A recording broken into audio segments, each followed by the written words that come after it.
कौन है तू? तू अपन के घर में क्या कर रहे ला? अभिजीत, टोनी, तुम यहां से बाहर नहीं जा सकते। तुम यहां नजरबंद हो। इस घर के अंदर रहना होगा, समझे? टोनी को अपना काम करने का है। मेरे रास्ते में खाली पीली आएगा, भेजा उड़ जाएगा। चल अब आने दे। घर से बाहर नहीं, घर में। हाथ हटा, हाथ हटा। बोलो ना, टोनी को अपना काम करने का है। मेरा भेजा मत हिला। मेरे और काम के रास्ते के बीच में कोई नहीं आ सकता। चल। टोनी, तुम कहीं नहीं जाओगे।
क्या हुआ दया तुझसे? ये लोग बोल रहे हैं कि मैंने उसको झूठ बोल रहे हैं सर। मैं दया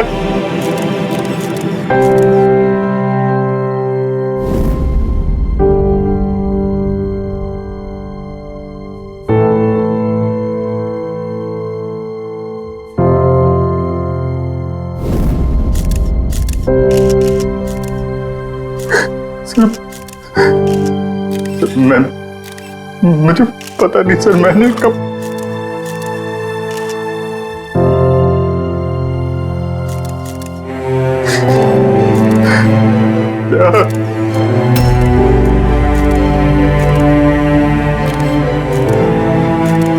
नहीं अभिजीत, तुम अंदर नहीं जा सकते।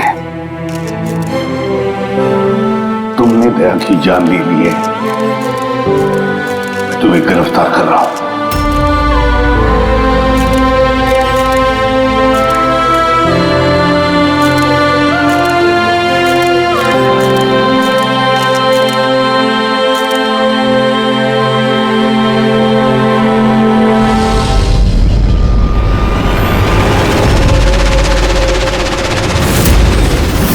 सर, जिसका खून हुआ है उसका नाम डीके है, एक प्राइवेट डिटेक्टिव। उसके मेड ने लाश देखी सुबह।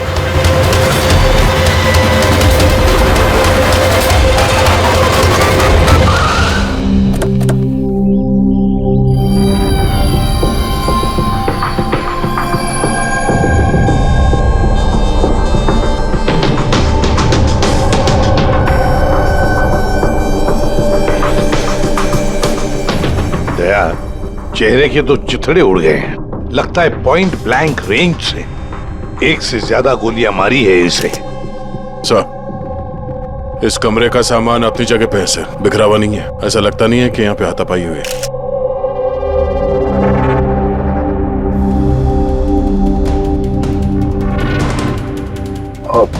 सर ये कबर्ड और सेफ तो खुला हुआ है और सब सामान अपने जगह पे भी है।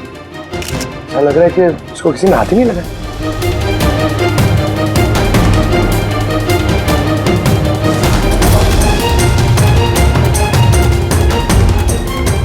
सर, पैसे और जेवर ऐसे के ऐसे ही। लगता है खूनी को जो चाहिए था शायद वो वही लेकर गए। सर, गोली।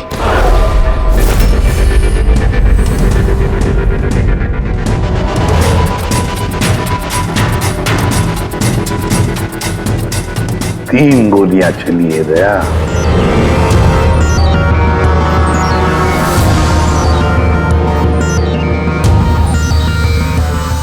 सर, आप रेडी?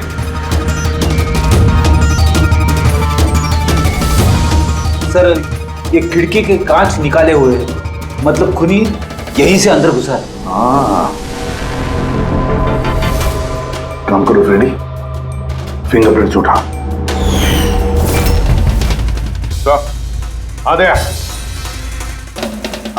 डीके का मोबाइल फोन सर। बनने से पहले डीके ने 3 बार किसी संजय को कॉल किया।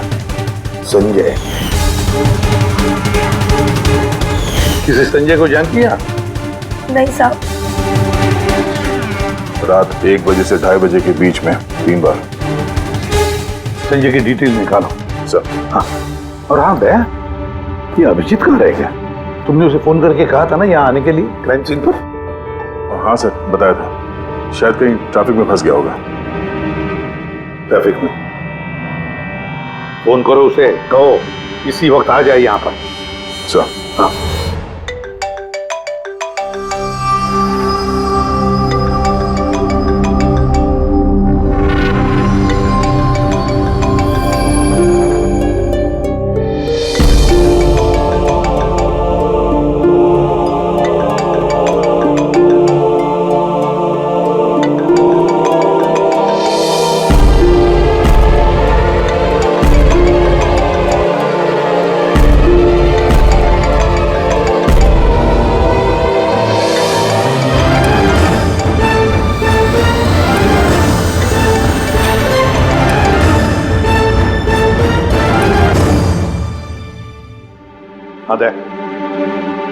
क्या बोल रहा है अभिजीत? कहाँ है वो? सर, वो तबीयत थोड़ी खराब है उसकी। वो डॉक्टर के पास जाएगा और शायद वहां से सीधे ब्यूरो पहुंचेगा। कोई प्रॉब्लम है? नहीं सर, कोई प्रॉब्लम नहीं। समझ में नहीं आता, ये अभिजीत दिल्ली से आने के बाद कुछ अजीब सा बर्ताव कर रहा है।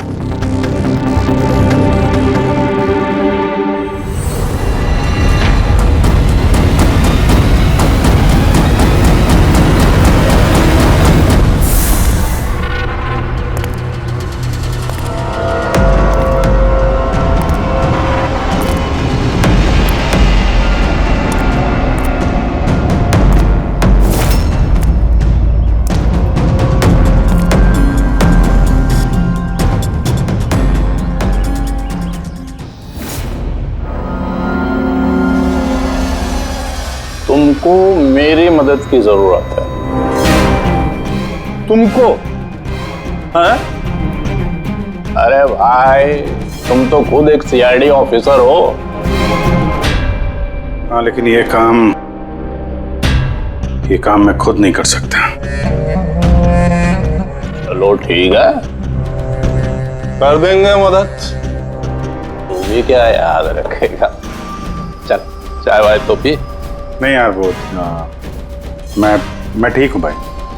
आई मीन देख चेतन, ये काम जो है ना, इसके बारे में किसी को खबर नहीं होनी चाहिए, खासतौर पे मेरी टीम को। कैसी बात कर रहा है यार, इतने दिन की दोस्ती है अपनी, इतना भी भरोसा नहीं है? बता काम क्या है?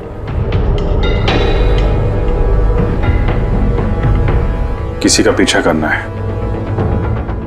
नजर रखनी है उस पे, और इस काम के मैं तुझे पैसे भी दूंगा। क्या बात कर रहा है यार, दोस्ती में पैसा? चल ठीक है, तेरा इच्छा है तो दे देना पैसा। वैसे पीछा किसका करना है?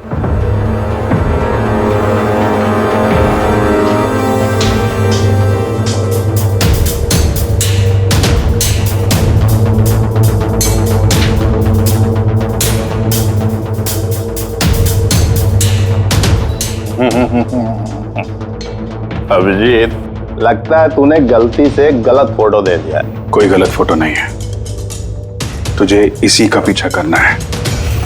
ये कहाँ जाता है, किससे मिलता है, क्या करता है, सब कुछ रात 10 बजे से सुबह 6 बजे तक। और प्लीज कोई सवाल मत पूछ, जितना कहा उतना कर बस। Okay okay.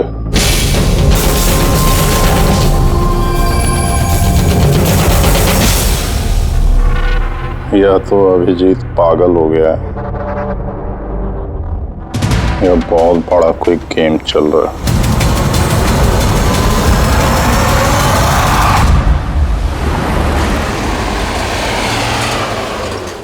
क्या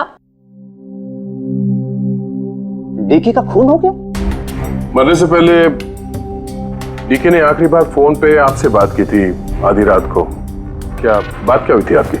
वो मेरे कहने पर किसी पर जासूसी कर रहा था, कुछ सबूत मिला उसे, इसलिए उसने फोन किया था मुझे। जासूसी क्यों? मेरी बॉस मंदिरा जी के लिए। मंदिरा? कुमार ज्वेलर्स की मालकिन, मशहूर पेज 3 सेलिब्रिटी। उस दिल्ली वाले केस के बारे में तो आप सबने सुना ही। हो मंदिरा कुमार, मंदिरा जी। उन पर तो उनके पति, सास ससुर और केयरटेकर्स को मारने का इल्जाम था, है ना? जी। मगर सबूत न मिलने पर कोर्ट ने मंदिरा जी को बरी कर दिया। और उसके कुछ ही दिनों बाद मंदिरा जी की पर्सनल असिस्टेंट ईशाना, उसने भी आत्महत्या कर ली।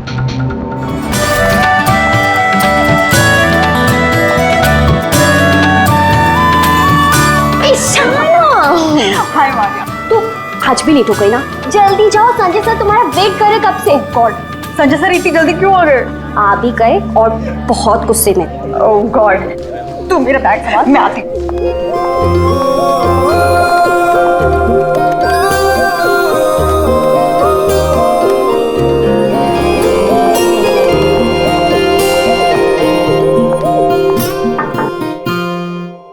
May I come in, sir? Come in. Sorry, sir. Sorry, sir. Sorry, I'm so sorry. What is this, Ishana? ये कोई टाइम है ऑफिस आने का? सर ट्रैफिक बहुत ज्यादा था। कौन ट्रैफिक? ये क्या रोज रोज का एक्सक्यूज है तुम्हारा? इस ऑफिस में बाकी लोग भी इसी ट्रैफिक में आते हैं ना? हाँ बोलो कुमार। नहीं 30 दिसंबर के पहले कुछ नहीं हो सकता है।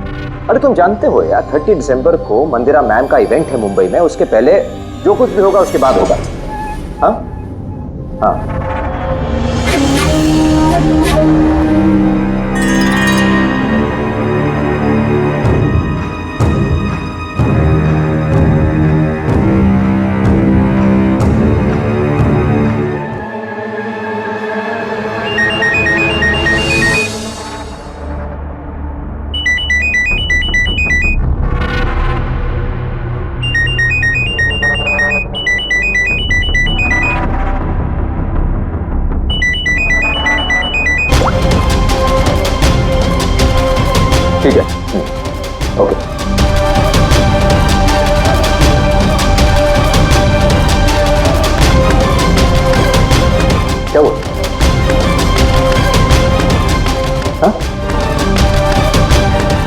ईशाना, वहां बाहर क्या देख रही हो?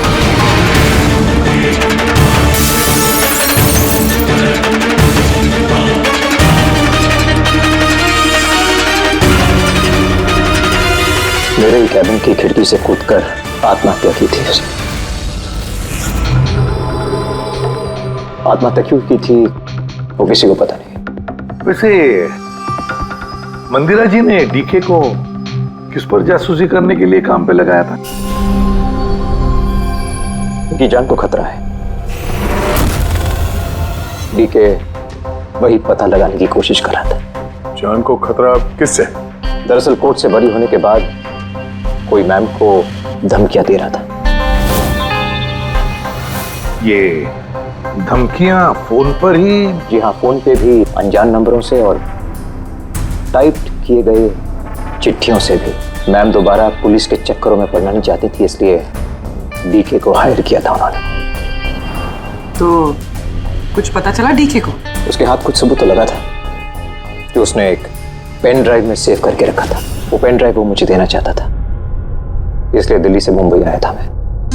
तो डीके के घर में उसका लॉकर खुला हुआ था, तो कहीं उस लॉकर से ये पेन ड्राइव चोरी तो नहीं हुआ था? हो सकता है दया। उसके घर में हमें एक लैपटॉप भी मिला सर, शायद उससे कुछ पता चल जाए। मंदिरा ऐसे कैसे कर सकती है? उसने अकाउंट फ्रीज कर दिया। प्रॉब्लम को समझते क्या है? अब सब कुछ उनकी मर्जी से होगा। ये लोग कौन है? सीआईडी। वैसे हम संजय से मिलने आए थे। आप दोनों कौन हैं? सर ये कायरा है, मिस्टर कुमार, मेरा मतलब मंदिरा मैम की बेटी।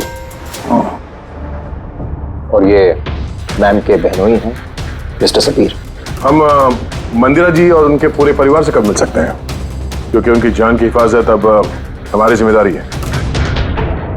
इनफैक्ट मंदिरा मैम, कायरा के चचेरे भाई शिखर और उनकी पत्नी अमारा सब आज रात को ही आ रहे हैं। 30 दिसंबर को कुमार ज्वेलर्स का एनुअल चैरिटी इवेंट है, उसमें शामिल होने के लिए।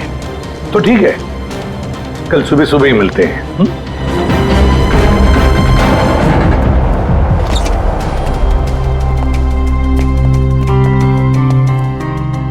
ये सब क्या है? और सीआईडी हमारे पर्सनल मामले में दखल क्यों दे रही है?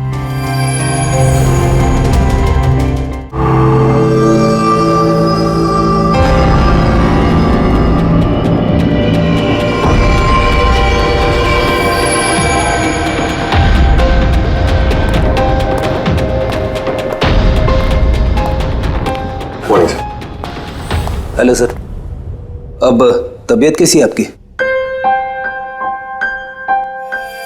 मर्डर इन्वेस्टिगेशन है सर, प्राइवेट इन्वेस्टिगेटर डीके की। घर ही में मौत हुई है सर। ये पूरी केस फाइल है।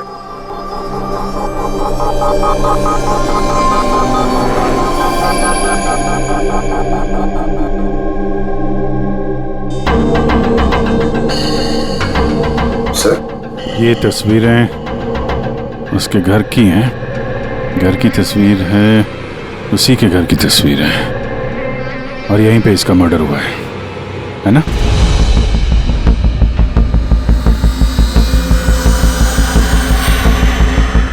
बराबर यहीं पे मर्डर हुआ है इसका। पंकज, ये क्या पूछ रहे हैं हमसे? हमने अभी अभी तो यही बताया। वही तो सर, लग रहा है अभी भी उनकी तबीयत ठीक नहीं है। कुछ गड़बड़ लग रहा है सर।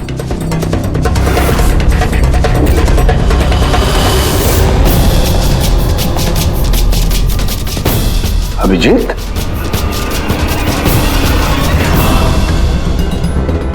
Good morning sir. क्या चल क्या रहा है तुम्हारा? कहाँ गायब हो गए थे?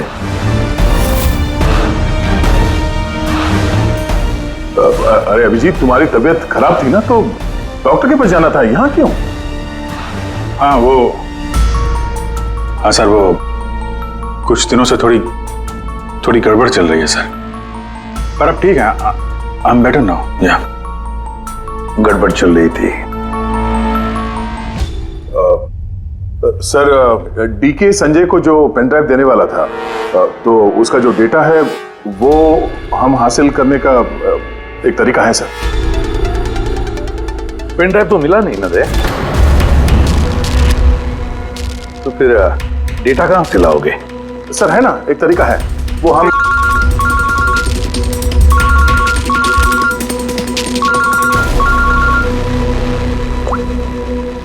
हाँ बोल था उनके। हाँ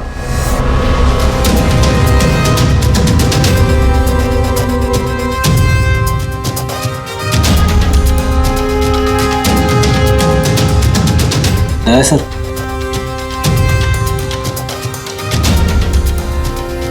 सर अभिजीत सर की तबीयत अभी भी ठीक नहीं लग रही है। क्यों? सर उन्हें केस के बारे में समझा रहे थे, लेकिन वो हमारी तरफ सुन ही नहीं रहे थे सर, अपने में ही कहीं घूम थे। डैडी सर, मंदिरा केस के बारे में सारी डिटेल्स निकाल ली, न्यूज़पेपर्स पे, टीवी पे जो भी आया है सब।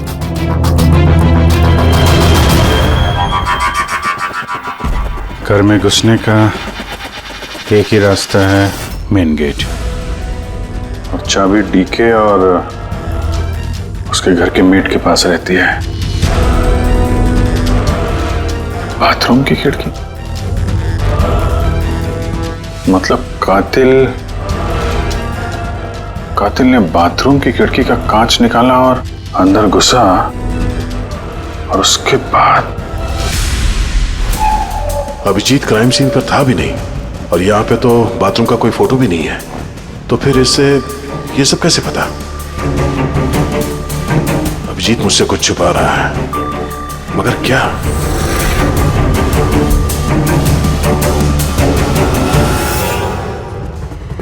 डीके के कंप्यूटर से जो डेटा डिलीट हुआ है वो उसके ऑनलाइन अकाउंट से निकाला जा सकता है,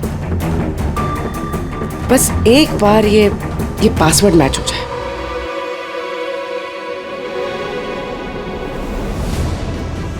कुछ दिनों से थोड़ी गड़बड़ चल रही है सर, पर अब ठीक है, I am better now. Sir उन्हें केस के बारे में समझा रहे थे, लेकिन वो हमारी तरफ सुन ही नहीं रहे थे सर, अपने में ही कहीं घूम थे।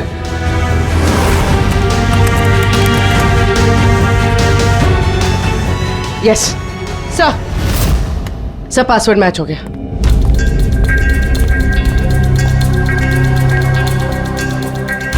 सर इसमें तो वीडियोस हैं, चेक करते हैं।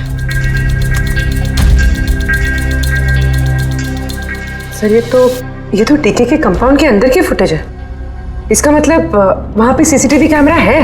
नहीं था, हमारे पहुंचने से पहले किसी ने निकाल लिया। पर निकाला किसने होगा? दूसरा वीडियो देखना।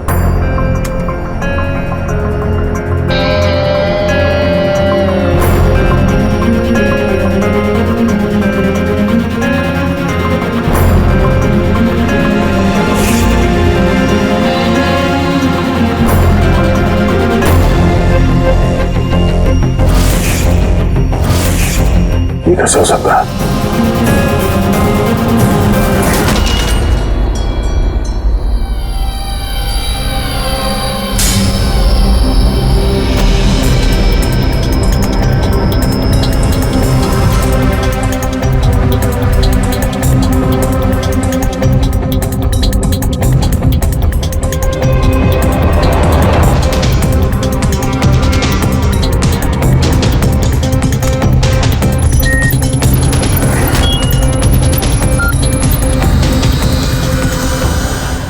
सब आपने अच्छी तरह से क्रॉस चेक तो कर लिया ना?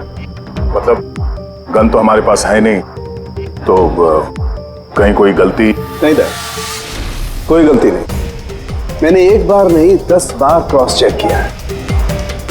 मानता हूं कि गन हमारे पास नहीं है, लेकिन गन के रिकॉर्ड्स तो हमारे पास हैं। वो गोलियां जिससे डीके की मौत हुई है, वो गोलियां उसकी ही गन से चली है। गोलियों का पैटर्न, गोलियों पर लगे हुए निशान, सब ये बात साबित करते हैं कि वो अभिजीत की गन है। सर गोली अभिजीत की गन से चली है, लेकिन ये जरूरी तो नहीं कि उसी ने गोली चलाई है। एग्जैक्टली सर, इसलिए मैंने ये बात एसीपी साहब को भी नहीं बताई, सिर्फ आप दोनों को बताई, ताकि मैं इस मामले के तह तक जा सकूं। क्या तुमने ये बात एसीपी को नहीं बताई? क्या बताऊं सर, क्या बताऊं एसीपी साहब को? जब मेरा दिल नहीं मान रहा तो मैं उनको क्या बताऊं? अगर ये बात तुम्हारा दिल नहीं मान रहा था तो तुमने फोन करके क्यों मुझसे पूछा कि जिस गन की गोलियों से डीके की मौत हुई है वो गन अभिजीत की है या नहीं?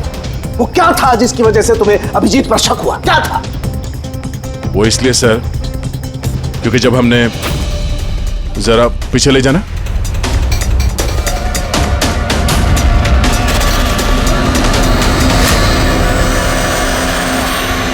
अभिजीत डीके के घर में?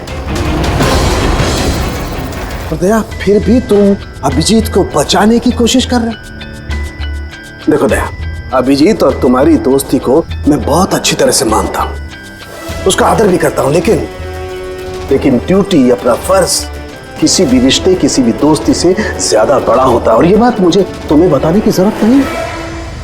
सर बिना ठोस सबूत के अभिजीत सर पे शक करना? ये सबूत नहीं था तो क्या था पूरी? अभिजीत डीके के घर में घुसा, ये सबूत नहीं तो क्या है पूर्वी? अभिजीत सर डीके के घर में घुसे ये हमने देखा, लेकिन उन्होंने डीके का खून किया ये तो नहीं देखा ना। सर ये भी तो हो सकता है कि उनकी गन से डीके को किसी और ने मारा हो सकता है, ये हो सकता है कि अभिजीत की गन से डीके को किसी और ने मारा हो, लेकिन ऐसी हालत में अभिजीत की गन अभिजीत के पास नहीं होनी चाहिए। क्या तुम लोगों को अभिजीत ने बताया? उसने बताया कि उसकी गन गुम हो चुकी है, कोई गुमशुदगी की रिपोर्ट लिखाई उसने? वो सवेरे से तुम लोगों के साथ है, क्या उसने बताया कि वो ऐसे अजीब से कपड़े पहन करके डीके के घर में क्यों घुसा, और वो भी बाथरूम का शीशा तोड़? बताया उसने?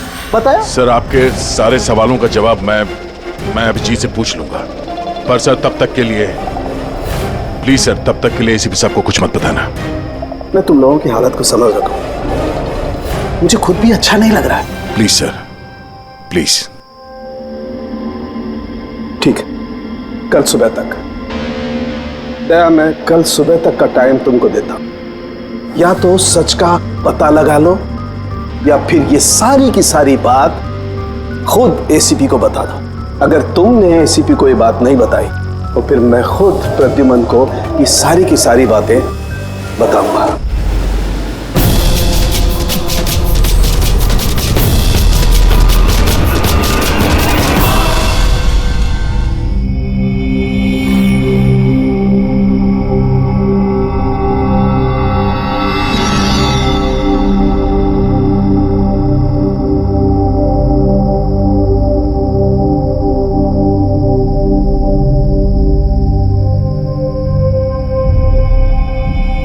आधा घंटे से ऊपर हो गया, 10 का 10:30 बज गया, अभी तक आया ही नहीं। पूरी रात यहाँ लगता है इंतजार करवाएगा।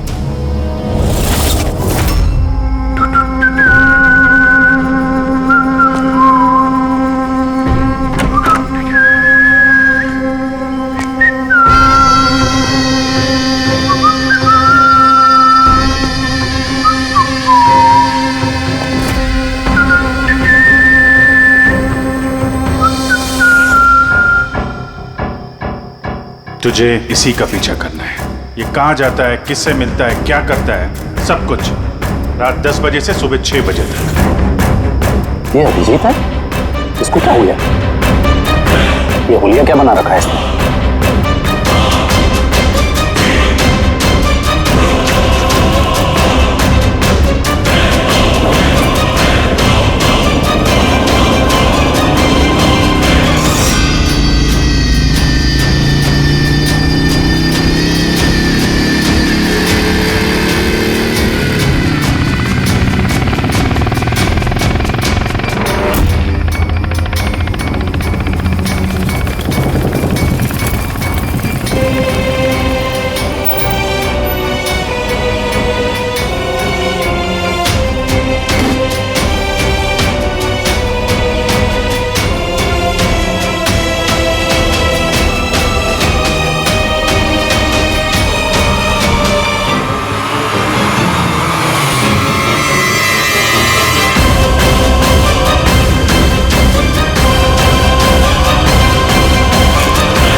सर, दिल्ली से सब लोग आ गए हैं।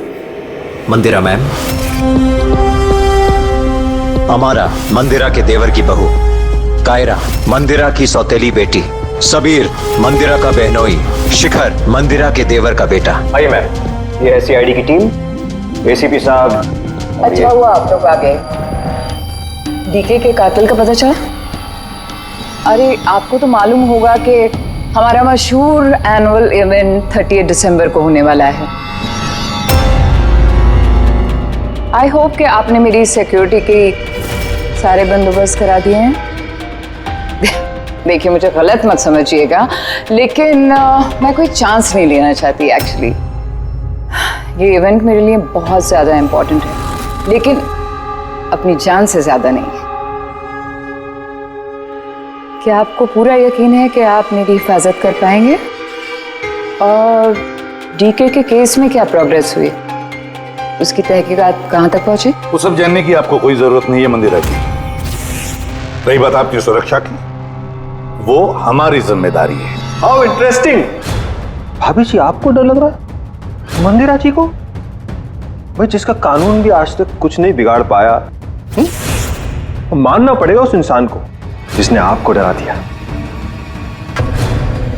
शायद उसे पता नहीं होगा ना इनके बारे में कि ये क्या क्या कर सकती है। क्या आपको भी लगता है कि मैंने अपने पति और बाकी लोगों को मारा है? देखिए मंदिरा जी, आप पर जो भी आरोप है उससे हमें कुछ लेना देना नहीं है। कोर्ट ने आपको बरी कर दिया है और हम कोर्ट के फैसले का सम्मान करते हैं।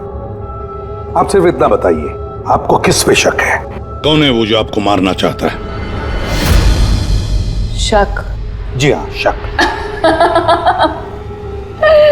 नहीं, मुझे शक किसी पर भी नहीं है, बल्कि मुझे पूरा यकीन है कि मेरे मरने के बाद ये सब बहुत खुश होंगे और मुझे मारने की साजिश में भी इनमें से किसी एक का हाथ है। And I am very sure कि ईशाना की आत्महत्या में इनमें से किसी एक का हाथ है। अब आप ही बताइए, इतने प्यारे अच्छे रिश्तेदारों के होते हुए मुझे दुश्मन की क्या जरूरत है? मॉम प्लीज, आप फिर से अपना ये इमोशनल ड्रामा शुरू मत कीजिए। यहाँ ऐसा कोई क्रिमिनल नहीं है जो आपको मारना चाहेगा। राइट। खुद को बेगुनाह और बाकी सबको विलन समझना, ये तो भाभी की पुरानी आदत है। आई स्वेयर मैंडी, मुझे तो इस कहानी पे यकीन ही नहीं है। कौन मारना चाहता है तुमको और किसने धमकियां दी हैं? कहाँ है वो धमकी भरे खत? हाँ मंदिरा जी, कहाँ है वो खत? वो मुझे याद नहीं, मैंने फेंक दिए। सी, आई न्यू कि आप यही बोलोगे। सो कन्वीनियंट। बस हो गया। आप लोग एक दूसरे पर कीचड़ उछलना बंद कर दीजिए और एक बात अच्छी तरह से याद रखिए, हमें सब पर शक है और जब मैं सब पर कहता हूं उसका मतलब है आप सब पर शक है, आप सब पर। और एक बात, हमारी परमिशन के बगैर आप ये शहर छोड़ नहीं सकते। कोई भी शहर छोड़कर नहीं जाएगा। अगर जरूरत पड़े तो हम आपको दोबारा बुला लेंगे। Thank you very much. Thank you.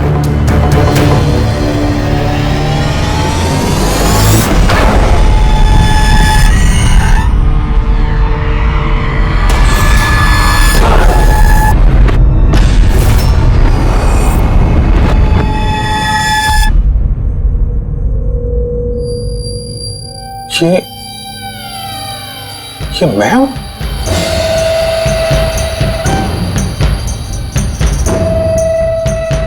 ये कपड़े पहन के घूम रहा था?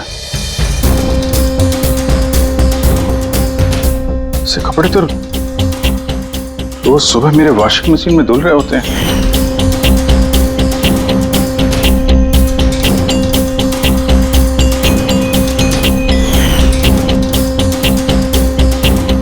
पर ये जूते, यार ये जूते गंदे रहते जैसे मैंने इन्हें पहना हो। लेकिन मुझे याद नहीं मैं ये कपड़े कब पहनता हूं। सच में मुझे क्या हो रहा है मेरे साथ? ये कार में कौन है? ये किससे बात कर रहा हूं मैं? कौन है कार में? नहीं, मैंने नहीं देखा। तुम बात कर रहे थे, तुम्हें पता होगा। और तुम कल तो मुझे पहचाने ही नहीं। अबे चांद के छल्ले, तुझे सुसाइड करना है तो किसी बड़ी गाड़ी के नीचे जाना। खाली फोकट मेरे सामने क्यों आ रहा है? तो तू कैसे बात कर रहा है? और ये क्या बन के घूम रहा है तू? ये अपुन का स्टाइल है, टोनी का स्टाइल। तू कौन? मैं कौन? मुझे नहीं पहचानता है? और ये टोनी कौन है? अरे टोनी अपुन है, और कौन? यार अभिजीत, देख यार, किसी केस के सिलसिले में तू ऐसा कर रहा होगा तो मुझे बता दे यार। डरा मत भाई। अदरा अदरा कौन अभिजीत? कौन सा केस? ये तू क्या बोल रहा है ना, मेरे भेजे में कुछ घुस नहीं रहा, समझा? टोनी नाम है मेरा, टोनी। टोनी से पंगा नहीं लेने का, समझा? चल हवा आने दे और टोनी को जाने दे।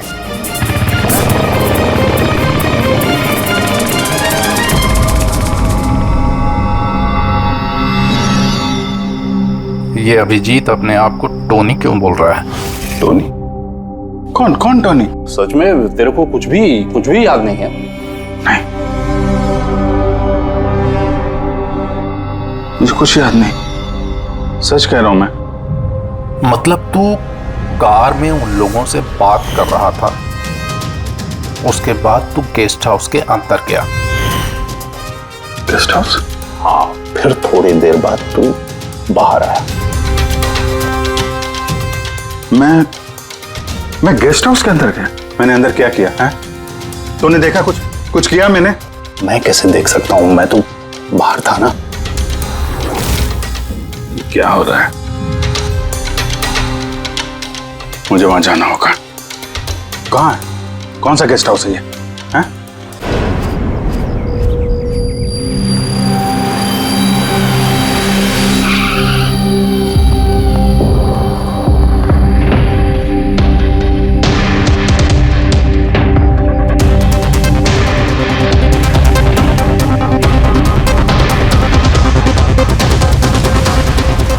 सर, खून।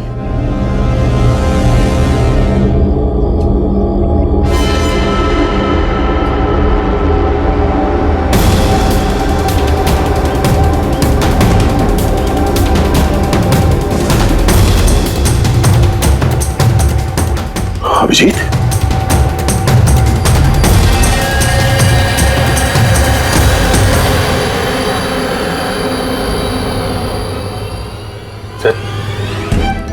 तुम यहाँ पे? तुम्हारा फोन ट्रैक करके, और यही सवाल मैं तुमसे पूछ रहा हूं अभिजीत, तुम यहां कैसे?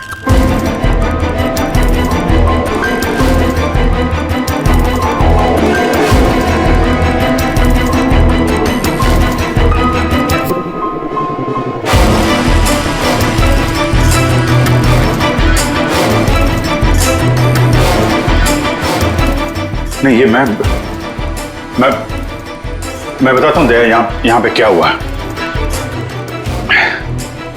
अभिजीत, यहाँ पे क्या हुआ वो तो हमें दिख रहा है। तुम बताओ, किसने किया ये? हाँ? तुमने इन दोनों को मारा? मैंने? अभिजीत, मैं तुमसे कुछ पूछ रहा हूं। तुमने मारा इनको?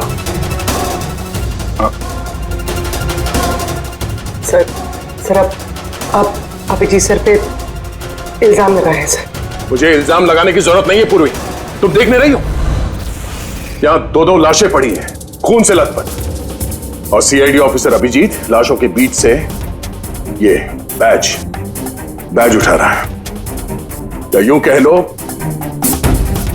कि सुराग चुरा रहा है। अभिजीत, मैं फिर पूछ रहा हूं तुमसे, मुझे तुम्हारे साथ अपराधियों जैसे बर्ताव करने पे मजबूर मत करो। तो क्या करूं मैं?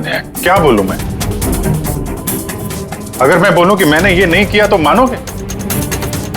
अगर मैं कहूं कि मुझे पता नहीं कि मैंने किया है या नहीं? आई नो, मैं अनर्गल बोल रहा हूं, लेकिन तुम लोग तो मुझे जानते हो ना। अभिजीत, यहां मेरे सामने जो सबूत पड़े हैं उनको देखकर हम कुछ कह नहीं सकते। मुझे अपना फर्ज निभाना होगा।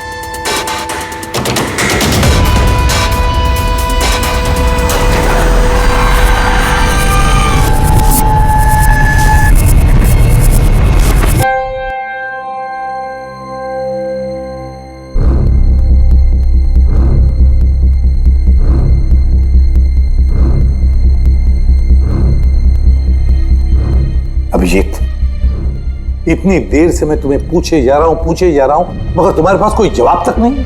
हाँ? तुम जानते हो तुम पर कैसा इल्जाम है? कुछ समझ रहे हो तुम?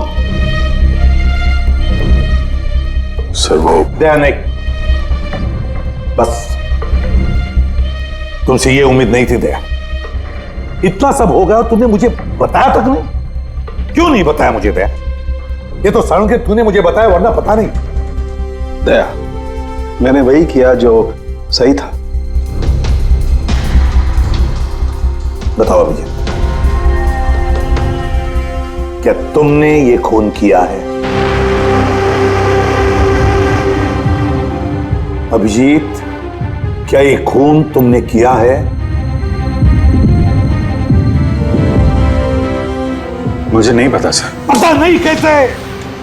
डैम इट, पता नहीं कैसे? हाँ?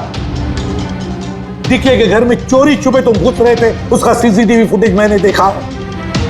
उन लाशों के बीचों बीच खड़े थे तो दैन तुम्हें खुद या पकड़ के लाया। डीके और उन बॉडीगार्ड पे जो गोलियां चली वो तुम्हारी इस गन से चली है, इसी गन से चली है। और तुम कह रहे हो कि तुम्हें कुछ पता नहीं। मेरी आंखों में आंखें डालकर बताओ मुझे, कहो कि तुमने ये खून नहीं किया, कहो कि तुमने कुछ पता नहीं है। तुम्हें नहीं पता है सर, मुझे कुछ नहीं पता सर, सॉरी। क्या बताऊं मैं आपको, क्या बोलूं सर, जब मैं खुद नहीं जानता सर कि मैं डीके के घर में क्यों पहुंचा, कैसे ये सारे खून मेरे इस गन से हो रहे हैं, मुझे नहीं पता सर। सर मैं तो डीके को जानता भी नहीं, मैं उन बॉडीगार्ड्स को नहीं जानता, मैं मंदिरा को नहीं जानता, मैं तो अपने आप को भी नहीं जानता सर। मैं क्या करता हूं, कहां जाता हूं, किससे मिलता हूं, मुझे नहीं पता। पिछले कुछ दिनों से मेरे साथ कुछ तो हो रहा है, लेकिन मुझे ठीक से पता नहीं चल रहा है। दिन भर सब कुछ ठीक रहता है, रात को घर जाता हूं, खाना खा के सो जाता हूं, और जैसे ही सुबह उठता हूं तो अजीब से कपड़े, अजीब से जूते जो मेरे नहीं हैं, पता नहीं कहां से मेरे घर में आ जाते हैं। कपड़े वॉशिंग मशीन में धुल रहे होते हैं, जूतों पे मिट्टी लगी रहती है, ऐसा लगता है कि जैसे मैंने उनका इस्तेमाल किया है, लेकिन मुझे पता नहीं चलता। थकान सी रहती है, ऐसा लगता है कि जैसे मैं रात भर जगा हूं, लेकिन जग के मैंने क्या किया मुझे नहीं पता। लगता है हर रोज मेरी जिंदगी के 6-8 घंटे गायब हो जाते हैं, जिनके बारे में मुझे कुछ पता नहीं। आप कहते हैं कि मैं डीके के घर गया, हो सकता है, लेकिन मुझे नहीं पता। मैंने डीके और उन बॉडीगार्ड्स को मारा, लेकिन मुझे नहीं पता। मैं मंदिरा को मारने की कोशिश कर रहा हूं, लेकिन मुझे नहीं पता। मैं क्या करता हूं, मैंने क्या किया है, मैं क्या करने वाला हूं, मुझे नहीं पता सर, मुझे नहीं पता।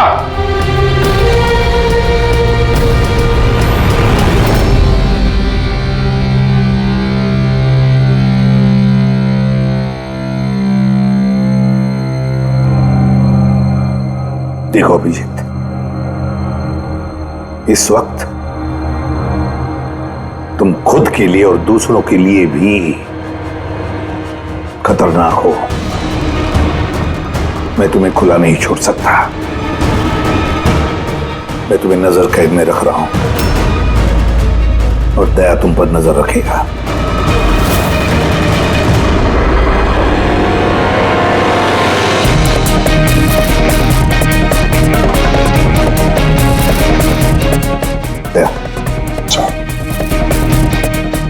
एक बात अच्छी तरह से याद रखना, तुम अपने दोस्त पर नहीं बल्कि एक कातिल पर, एक खूनी पर नजर रख रहे हो। एक ऐसा आदमी जिसका मानसिक संतुलन बिगड़ चुका है। अब से इस केस की तहकीकात मैं खुद करूंगा और तुम अभिजीत को रोकोगे कोई भी जुर्म करने से। अगर उसके लिए तुम्हें अभिजीत पर गोली भी चलानी पड़े तो वो तुम चलाओगे। Is that clear? Yes sir.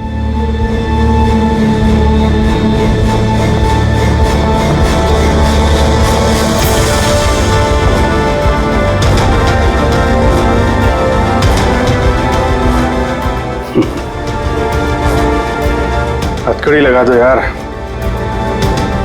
सुना ना, मानसिक संतुलन ठीक नहीं है मेरा। कब क्या कर बैठूं कुछ पता नहीं। रोक लो मुझे, इससे पहले मेरे हाथों कोई और गुनाह हो जाए। रोक लो मुझे यार। आपका ऑफिसर, आपका अपना सीआईडी ऑफिसर मेरी जान के पीछे पड़ा है। उसने उन लोगों को भी मार डाला जो मेरी हिफाजत कर रहे थे, और आप बड़ी शान से कह रहे हैं कि डरने की कोई बात नहीं है। वो आपकी नाक के नीचे लोगों का कत्ल कर रहा है, और आप अब भी कह रहे हैं कि डरने की कोई बात नहीं है। कमाल है। आप मुझे बताइए कि मैं आप लोगों पर कैसे भरोसा करूं। आज आपका एक ऑफिसर सीरियल किलर निकला है, कल को कोई दूसरा निकल आएगा। बस मंदिरा जी बस, बहुत बोल गई आप। हमारा इंस्पेक्टर अभिजीत एक ईमानदार और बहादुर सिपाही है। अपने देश की रक्षा के लिए और आम आदमी की सुरक्षा के लिए अपनी जान तक कुर्बान कर सकता है, लेकिन एक किलर कभी नहीं बन सकता।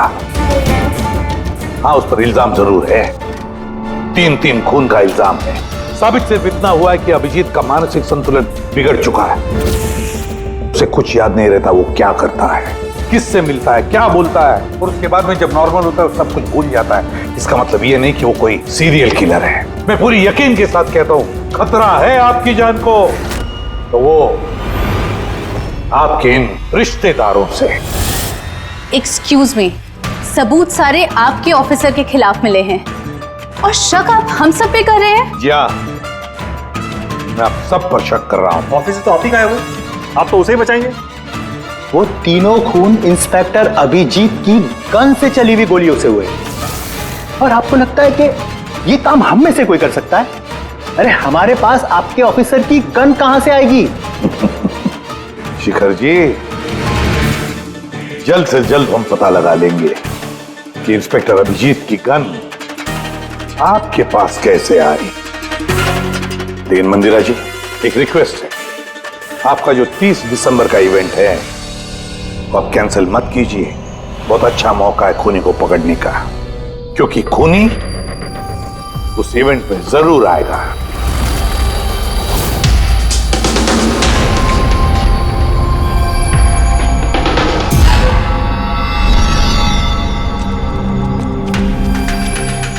सर हाँ संजय, क्या बात है? आप अभिजीत सर के बारे में कुछ कह रहे थे कि उनके जहन में कोई और शख्सियत घुस जाती है, याददाश्त उनकी, मतलब उन्हें रात के कुछ घंटे याद नहीं रहते। हाँ, बिल्कुल ऐसा ही, एग्जैक्टली ऐसा ही किसी और के साथ भी हुआ था। किसके साथ? हाँ सर, ईशाना। ईशाना? जिस दिन उसने आत्महत्या की उसके कुछ दिन पहले से बिल्कुल ऐसा बर्ताव करने लगी थी वो। क्या? बस अजीब सी हो गई थी वो, खोई खोई रहती थी। जिस दिन आत्महत्या की उसने, उसके कुछ दिन पहले से एक अजीब सा रिंगटोन लगा रखा था उसने अपने फोन पर, और फिर उस दिन अचानक से वो रिंगटोन बजने लगा और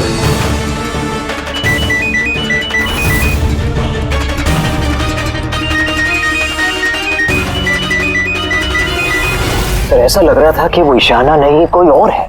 सर अभिजीत सर भी तो दिल्ली से आने के बाद इस तरह से बिहेव कर रहे हैं। हाँ, ईशाना, अभिजीत, दिल्ली, ये तीनों का कोई ना कोई कनेक्शन जरूर है, कुछ ना कुछ तो गड़बड़ जरूर है, कुछ ना कुछ तो है।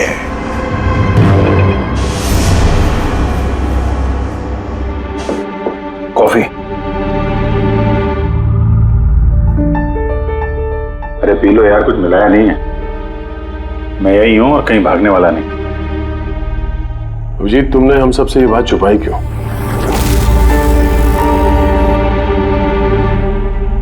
छुपानी पड़ी यार, क्या करता। मुझे कुछ समझ में नहीं आ रहा था कि मैं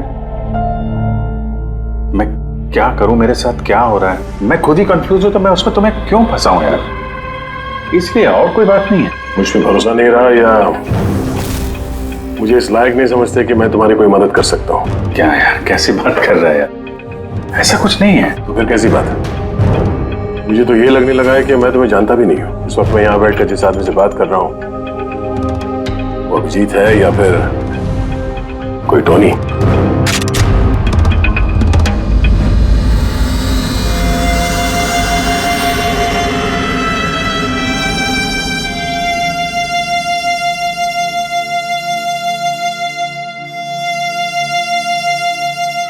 मैं तुम्हें कोई नुकसान नहीं पहुंचाने वाला। अभिजीत हूं या टोनी, सपने में भी नुकसान नहीं पहुंचाऊंगा। गन दिखाने की जरूरत नहीं है। बात यह है ही नहीं कि तुम मुझे कोई नुकसान पहुंचा सकते हो या नहीं। बात यह है कि मैं यहां सिर्फ अपनी ड्यूटी कर रहा हूं और मैं कोई चांस नहीं ले सकता। मैं तो तुम्हें शायद जानता भी नहीं हूं।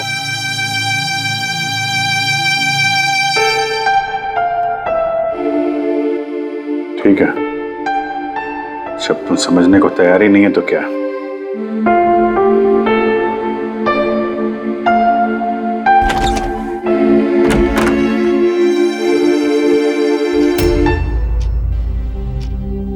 तो डॉक्टर महेश, हमने आपको सारी बात बता दी।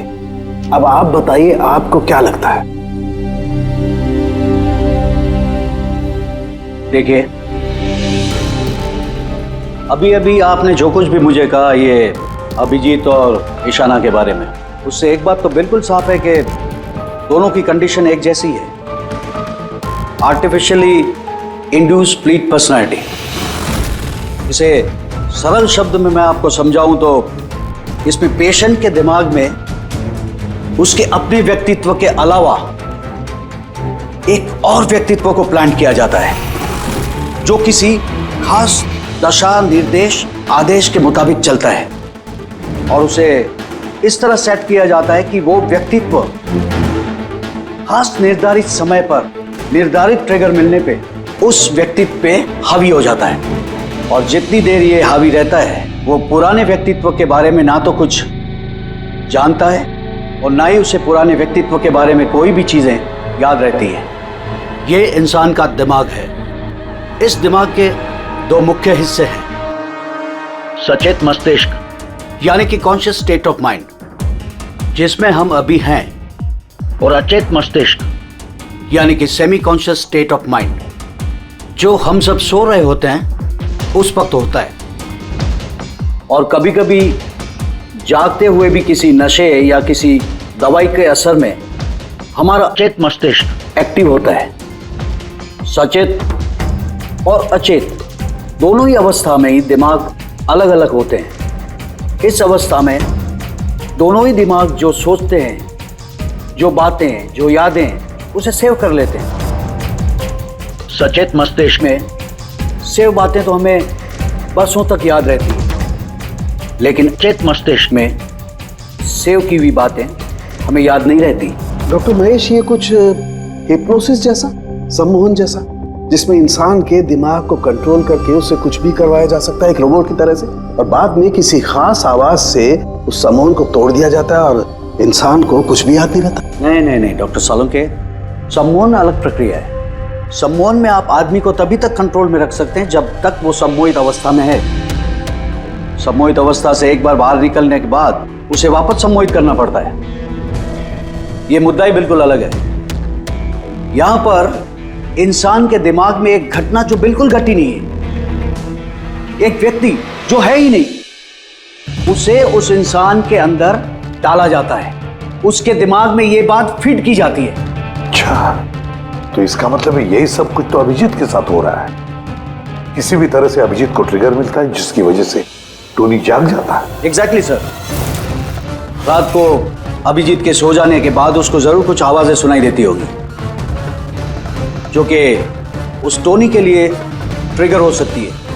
वो आवाज सुनते ही टोनी जाग जाता है, लेकिन अभिजीत वहीं सोया रहता है।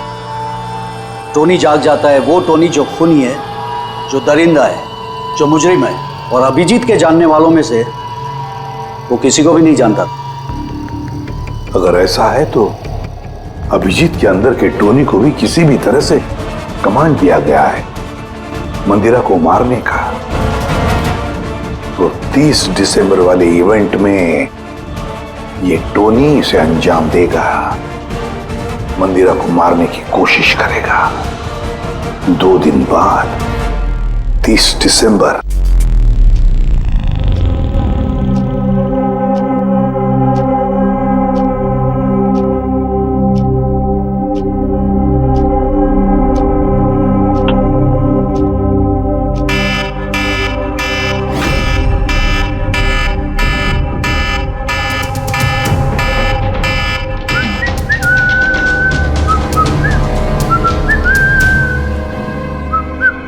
अभिजीत, अभिजीत,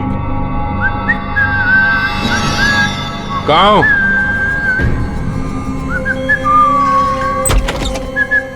अभिजीत, अभिजीत, ओए, टोनी।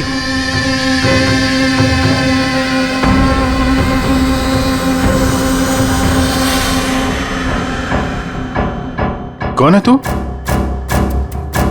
तू अपन के घर में क्या कर रहे है?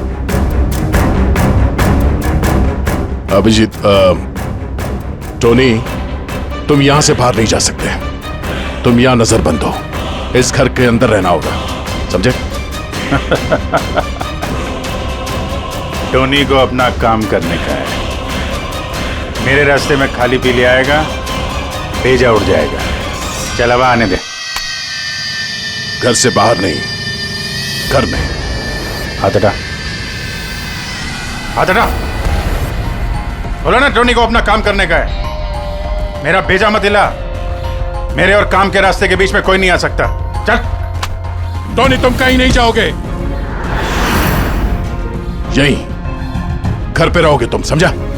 क्या बोला? टोनी पे हाथ उठाया तूने? टोनी पे हाथ उठाया? अभिजीत, अभिजीत, अभिजीत।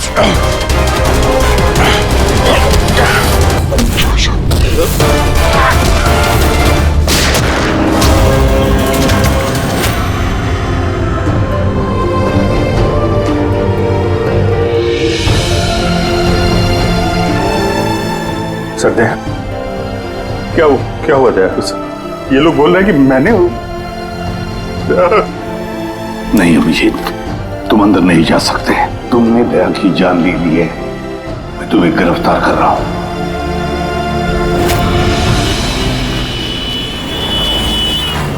ईशाना के फोन रिकॉर्ड्स में डॉक्टर तानिया का नाम कई बार है।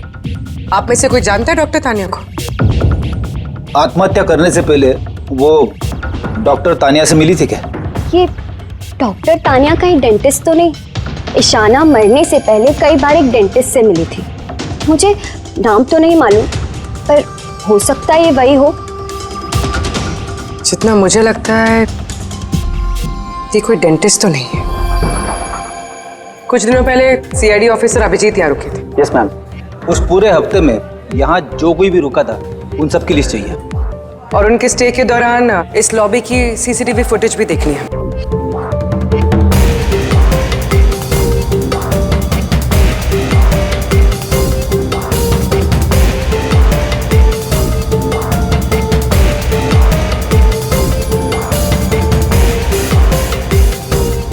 एक मिनट पॉज कीजिए। ये लड़की कौन है जिससे अभिजीत सर बात कर रहे हैं? पूर्वी, इस लिस्ट में डॉक्टर तानिया का नाम है और वो यहीं पे रुकी हुई थी जब तक अभिजीत सर यहाँ पे थे। शायद ये वही लड़की। क्या नाम है इस लड़की का? मैम डॉक्टर तानिया, हफ्ते भर यहीं थी वो। सर, इस तानिया से तुरंत मिलना होगा। सर तान्या मुंबई के पैराडाइज होटल में रुकी हुई है। क्या मतलब मुझे टिकट नहीं मिल सकता? लुक, मुझे अभी इसी वक्त इंडिया से बाहर जाना है। Do you understand? Yes. Doctor Tanya? जी, आप कौन? ईशाना, ईशाना की दोस्त, सीआईडी ऑफिसर पूर्वी।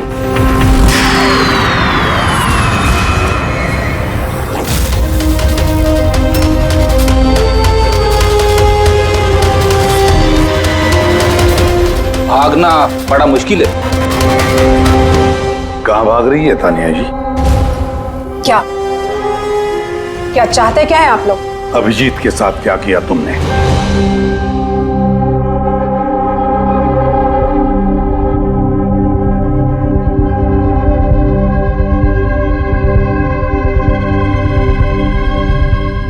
ईशाना और अभिजीत के दिमाग के साथ मैंने ही एक्सपेरिमेंट किया है। ईशाना को आत्महत्या करने के लिए और अभिजीत को एक मर्डर करने के लिए मैंने ही प्रोग्राम किया था। कैसे कैसे किया तुमने programme? Artificially induced split personality के जरिए मैंने दोनों के दिमाग को सेट किया और अपने सेट शेड्यूल के मुताबिक दोनों को इस तरह प्लान किया कि एक ट्रिगर बजेगा या एक कॉल आएगा, और जब भी ये कॉल आएगा दोनों को वो सारे ऑर्डर्स मानने होंगे किसी भी हाल पे। वो फोन नंबर जहां से उनको फोन आते हैं, किसका नंबर है ये? वो एक पीसीओ का नंबर है। ईशाना ने मुझे ये नंबर दिया था अभिजीत के दिमाग में फीड करने के लिए। क्या कहा? क्या कहा तुमने? अभिजीत के साथ ऐसा करने के लिए ईशाना ने कहा तुम्हें? जी। और फिर ईशाना की खुदकुशी, उसका क्या? उसका क्या?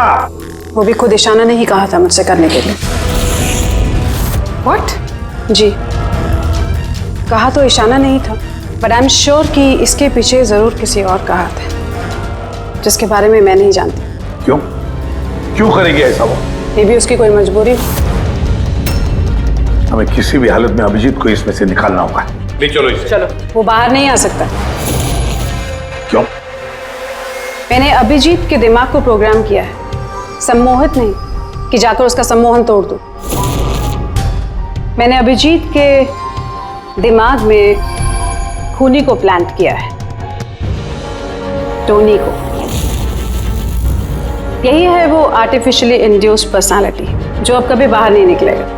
और मैं चाहूँ भी तो भी मैं अभिजीत को इससे बाहर नहीं निकाल सकती, क्योंकि अगर मैंने ऐसा किया तो या तो अभिजीत पागल हो जाएगा या उसकी जान भी जा सकती है। मतलब ये कि जब भी ट्रिगर होगा टोनी मंदिरा को मार के रहेगा, और वो तब तक नहीं रुकेगा जब तक वो वाकई मंदिरा को मार नहीं देता, और इसके बीच में जो भी आएगा वो भी मरेगा। मंदिरा को मारने का ट्रिगर क्या है? क्या ट्रिगर है अभिजीत के लिए? ईशाना के केस में ट्रिगर था एक रिंगटोन, और अभिजीत के केस में ट्रिगर है रिमाइंडर टोन, एक खास तरह का बीप जो मैंने अभिजीत के मोबाइल पे सेट कर दिया था। हम अगर अभिजीत मंदिरा को कैसे मारेगा? क्या प्रोग्राम किया है तुमने, बताओ। वो तब तक मंदिरा को चाकू से मारता रहेगा जब तक कि बहुत सारा खून नहीं बह जाता। और कितने बजे के लिए प्रोग्राम किया ये? 10 बजे। माय गॉड, सिर्फ 2 मिनट बाकी है। गिरफ्तार कर लो इसे।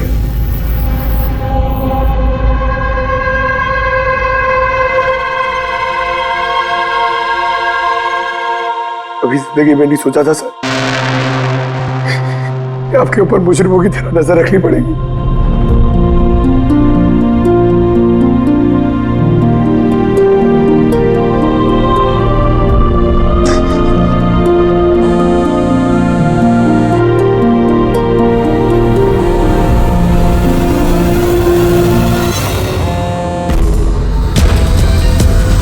अंकल डैम इट, फोन उठाओ।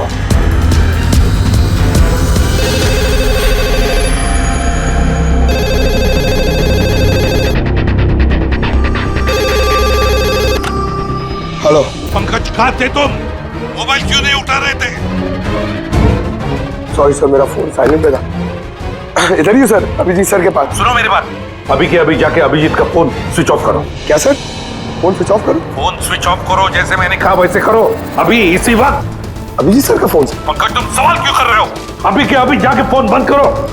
देखो बिल्कुल वक्त नहीं है हमारे पास, नहीं तो अभिजीत का टोनी बन सकता है। अभी जाओ जल्दी।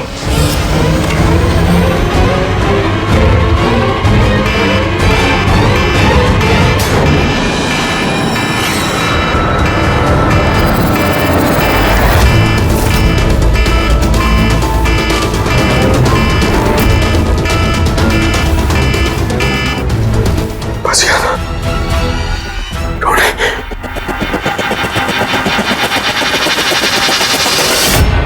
अभिजीत सर, अभिजीत सर कहाँ गए? Abhijeet sir, Abhijeet sir,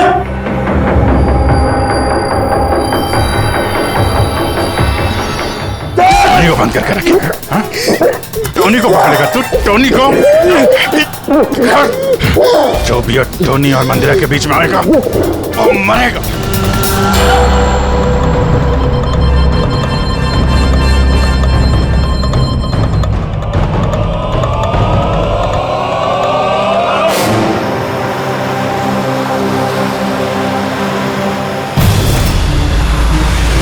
sir यही चैरिटी इवेंट का वेन्यू है।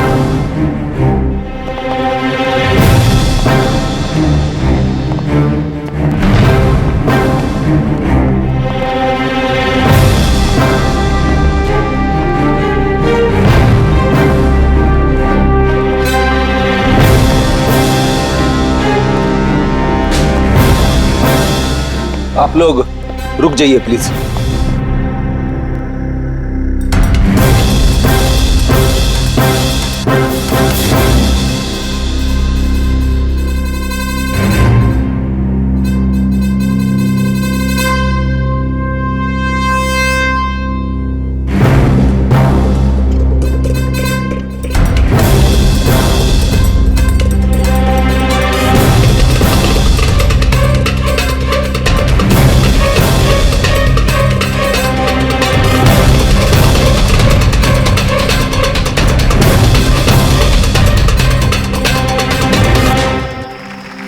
हेलो लेडीज एंड जेंटलमैन, हर साल की तरह इस साल की जो ये शाम है वो बहुत खास है, क्योंकि ये शाम है मंदिरा ज्वेलर्स के एनुअल चैरिटी इवेंट की, जिसमें जमा की गई सारी राशि दिल्ली और मुंबई के अनाथ आश्रमों और वृद्ध आश्रमों को जाती है। क्या बात है, तालियां बनती है इस बात पे डीकेसी चैरिटी के लिए।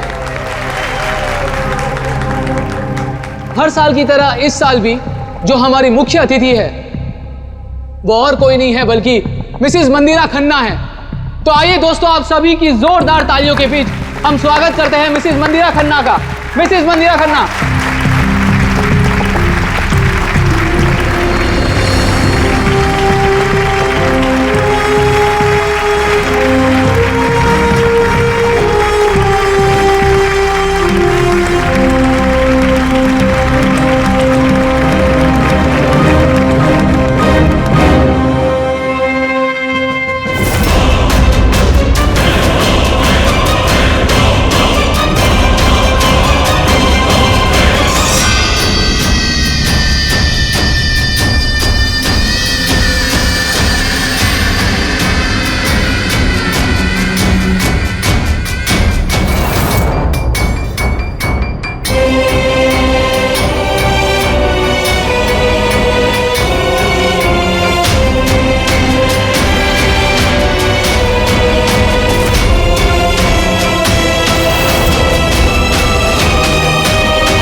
अभिजीत सर।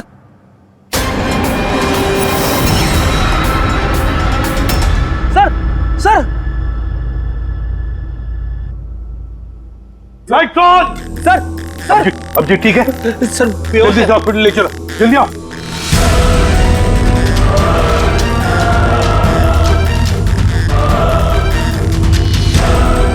दरवाजा खोलो।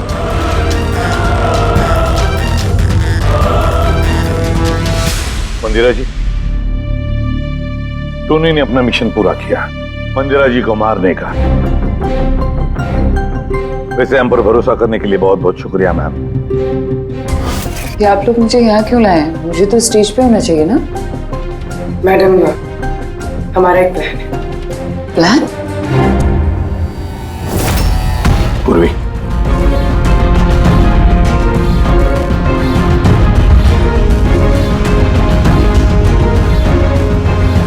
Lights off. मंदिरा जी,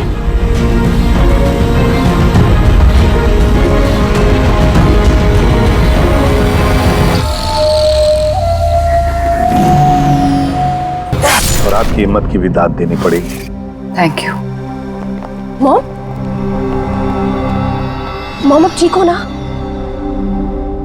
ये सब क्या है? आप लोग हमें ग्रीन रूम में लॉक करके क्या हासिल करना चाहते थे? आखिर खूनी तो कोई और ही निकला ना। सर, आपने ये सब मॉम की जान को खतरे में डाल कर किया। अगर सचमुच मॉम को कुछ हो जाता तो? ये तो वाकई बहुत बड़ा रिस्क था सर, बट आई होप अब खतरा टल गया। खतरा अभी तक टला नहीं है, क्योंकि इस खेल का असली मास्टरमाइंड अभी तक पकड़ा नहीं गया। कहानी अभी बाकी है।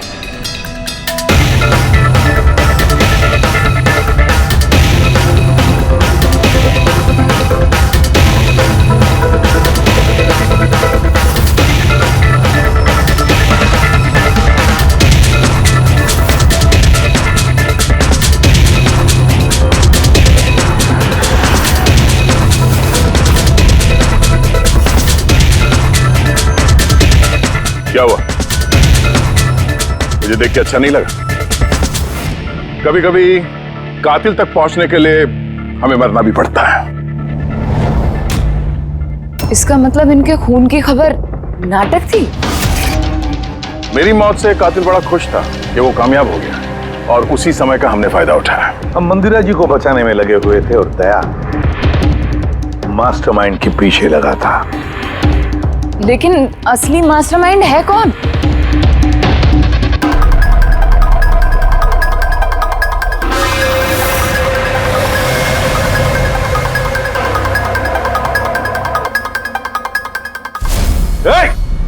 सर कोई भागा सर। पकड़ो उसे।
जुर्म करने वालों को रास्ता हमेशा कम पड़ता है।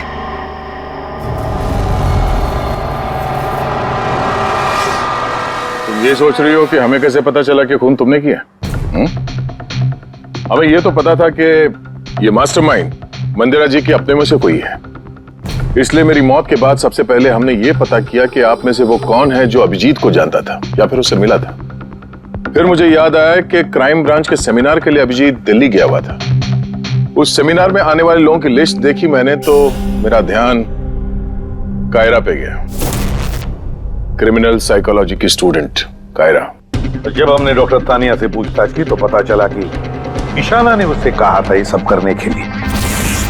उस वक्त ईशाना की मां सरकारी अस्पताल में एडमिट थी। उसके तुरंत बाद ईशाना की मां को 7 स्टार हॉस्पिटल में एडमिट किया गया और उसका सारा खर्चा मिस कायरा ने उठाया था। और सबसे बड़ा क्लू वो पीसीओ, जिससे अभिजीत सर को फोन पे ऑर्डर्स मिलते थे। दया सर ने उस पर नजर रखी और वहां पर भी तुम दिखे। Okay fine, I give up. मान गई कि आप लोग बहुत स्मार्ट हैं, लेकिन सर इस बात से तो आप भी एग्री करोगे ना कि मैं भी बहुत स्मार्ट हूं। हाँ, स्मार्ट तो हो तुम। क्रिमिनल साइकोलॉजी की होशियार स्टूडेंट जो अपने सौतेली मां से अपने पूरे परिवार का खून का बदला लेना चाहती थी। लोगों के दिमाग से खेलना, उन्हें अपने चक्कर में फंसाना, ये इनकी खासियत है। तो मुझे लगा कि क्यों ना इन्हीं की तरीके से मार दिया जाए। इसीलिए मैं ईशाना से मिली और फिर डॉक्टर तान्या से मदद ली। She was mad. She wanted to do an experiment. फिर मैंने ईशाना को बहुत समझाया। कई बार समझाने के बाद She was ready. उसने वो एक्सपेरिमेंट अपने ऊपर लिया, लेकिन somehow I was never convinced. मुझे हमेशा कंफ्यूजन रहता था कि वो नहीं कर पाएगी एक्सपेरिमेंट। फिर उसी दौरान मैं दिल्ली में अभिजीत से मिली और उनसे मिलने के बाद मुझे लगा कि इतने सच्चे और ईमानदार पुलिस ऑफिसर के होते हुए ये एक्सपेरिमेंट कोई और क्यों करे। फिर मैंने और डॉक्टर तान्या ने अभिजीत को मोहरा बनाया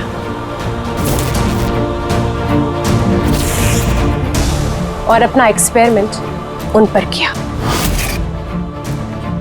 और ईशाना हमारे किसी काम की नहीं थी, इसलिए हमने उसे अपने रास्ते से हटा दिया। देखिए, और वो जो 2 बॉडीगार्ड, उन्होंने क्या बिगाड़ा था तुम्हारा? उन्हें क्यों मरवाया? ऐसा इसलिए किया क्योंकि सारा इल्जाम अभिजीत पर आ जाए और अभिजीत की बुलेट्स और गन्स हासिल करने के लिए टोनी था ना उसके दिमाग में। तुम इतनी खतरनाक हो सकती हो कायरा, मैं कभी सोच भी नहीं सकती थी। अब पता चल गया ना, तुमने मेरे माँ बाप के साथ, मेरी फैमिली के साथ जो भी किया है, तुम्हें जीने का कोई हक नहीं है। मैंने ये सब इसलिए किया क्योंकि मैं ये प्रूव करना चाहती थी कि इस दुनिया में किसी के भी दिमाग के साथ खेला जा सकता है, चाहे वो सीआईडी ऑफिसर ही क्यों ना हो। कायरा, बदले की आग में तुमने एक बहादुर सीआईडी ऑफिसर की जान के साथ खेला है, और तो और 4 मासूम लोगों की जानें भी ली। डीके, ईशाना और मंदिरा जी के 2 बॉडीगार्ड। बहुत गलत किया तुमने। कानून तुम्हें कभी माफ नहीं करेगा। तुम्हें तो फांसी होगी, फांसी। जरा प्लीज ये सब याद मत करिए, एक बुरा सपना समझकर भूल जाइए।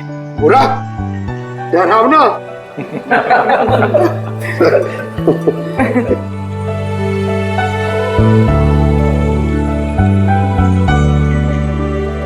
बस, मैं बोलता हूँ कि चलो, केस तो सॉल्व हो गया।